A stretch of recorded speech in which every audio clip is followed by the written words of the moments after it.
ದರ್ಶನ್ಗೆ ಧೈರ್ಯ ಹೇಳಿದ್ದಾರಂತೆ ಅವರ ಅಭಿಮಾನಿಗಳು. ಸರ್, ಯಾವುದೇ ಕಾರಣಕ್ಕೂ ಭಯ ಬೀಳಬೇಡಿ ಅಂತೆಲ್ಲ ಧೈರ್ಯ ತುಂಬೋ ಕೆಲಸವನ್ನ ಕೆಲವು ಅಭಿಮಾನಿಗಳು, ಎಲ್ಲರೂ ಅಲ್ಲ ಕೆಲವರು, ನಿಮ್ಮೊಂದಿಗೆ ನಾವಿದ್ದೀವಿ ಅಂತೆಲ್ಲ ಸಾಥ್ ಕೊಡ್ತೀವಿ, ನಿಮ್ಗೆ ಜಯವಾಗ್ಲಿ ಅಂತೆಲ್ಲ ಬಂದು ಧೈರ್ಯ ತುಂಬಿದಾರಂತೆ.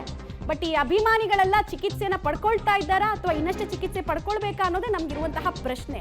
ಒಬ್ಬ ಕೊಲೆ ಆರೋಪಿಗೆ ಧೈರ್ಯ ಹೇಳೋ ಕೆಲಸ ಮಾಡ್ತಾರೆ, ನಿಮ್ ಜೊತೆಗೆ ನಾವಿದ್ದೀವಿ ಅಂತ ಹೇಳ್ತಾರೆ ಅಂದ್ರೆ ಏನ್ ಹೇಳೋಣ? ತಲೆ ಕೆಡಿಸ್ಕೋಬೇಡಿ ಸರ್, ಅಭಿಮಾನಿಗಳು ಬರ್ತಾವ್ರ ಹಿಂದೆ, ಆರಾಮಾಗಿರಿ ಆರಾಮಾಗಿರಿ ಸರ್.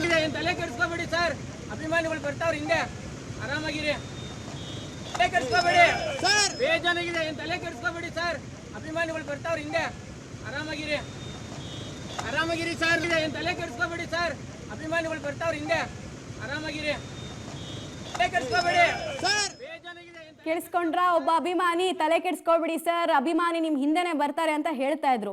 ಹಿಂದೆನೆ ಅಂದ್ರೆ ಪರಪ್ಪನ ಅಗ್ರಹಾರಕ್ಕೆ ಅವರು ಬರ್ತಾರಾ, ಇಂಥದ್ದೇ ಯಾವ್ದಾದ್ರು ಕೃತ್ಯದಲ್ಲಿ ಭಾಗಿಯಾಗಿ ಬರ್ತಾರಾ ಅನ್ನೋದು ನಮ್ಮ ಪ್ರಶ್ನೆ. ಆಮೇಲೆ ಅವ್ರ ಮೆದುಳೆಲ್ಲ ನೆಟ್ಟಿಗಿದೆಯಾ, ಚಿಕಿತ್ಸೆ ಸ್ಟಾರ್ಟ್ ಮಾಡಿದಾರ ಮೆದುಳಿಗೆ ಗೊತ್ತಿಲ್ಲ, ವರ್ಕಿಂಗ್ ಕಂಡೀಷನಲ್ ಇದೆಯಾ ಗೊತ್ತಿಲ್ಲ. ಯಾಕಂದ್ರೆ ಒಬ್ಬ ಕೊಲೆ ಆರೋಪಿಯ ಸಮರ್ಥನೆ ಮಾಡ್ಕೊಳ್ತಾರಲ್ಲ, ಇದು ನಿಜವಾಗ್ಲೂ ಆಶ್ಚರ್ಯ, ಆಘಾತವಂತರುತ್ತೆ. ಅವ್ರ ಮನಸ್ಥಿತಿ ಎಂಥದ್ದು ಅಂತ ಹೇಳಿ. ಒಬ್ಬ ಕೊಲೆ ಆರೋಪಿ ಆತ ಏನಾದರೂ ಸಾಧನೆ ಮಾಡಿದಾನ ಅಥವಾ ದೇಶಕ್ಕೆ ರಾಷ್ಟ್ರ ಪ್ರಶಸ್ತಿಯನ್ನ ತಂದು ಕೊಟ್ಟಂತಹ ಗನಂದಾರಿ ಕೆಲಸ ಮಾಡಿಬಿಟ್ಟು ಪರಪ್ಪನ ಅಗ್ರಹಾರಕ್ಕೆ ಹೋಗ್ತಾ ಇರೋದ? ಯೋಚನೆ ಮಾಡುವಂತಹ ಸಾಮರ್ಥ್ಯನೇ ಕಳ್ಕೊಂಡ್ಬಿಟ್ಟಿದಾರ ಈ ಸೋಕಾಲ್ಡ್ ಅಭಿಮಾನಿಗಳು. ಎಷ್ಟು ಅಂತ ಹೇಳ್ತಾ ಇದೀವಿ, ಡೇ ಒನ್ನಿಂದ ಹೇಳ್ತಾ ಇದೀವಿ, ಬಾಸುಂಡೆ ಬರಂಗ್ ಹೊಡೆದಿದ್ದಾರೆ. ಆದ್ರೂ ಈಗ ಮತ್ತೆ ತಲೆ ಕೆಡಿಸ್ಕೋಬೇಡಿ, ನಿಮ್ಮ ಹಿಂದೆ ನಾವು ಬರ್ತೀವಿ ಅಂದ್ರೆ ಏನರ್ಥ?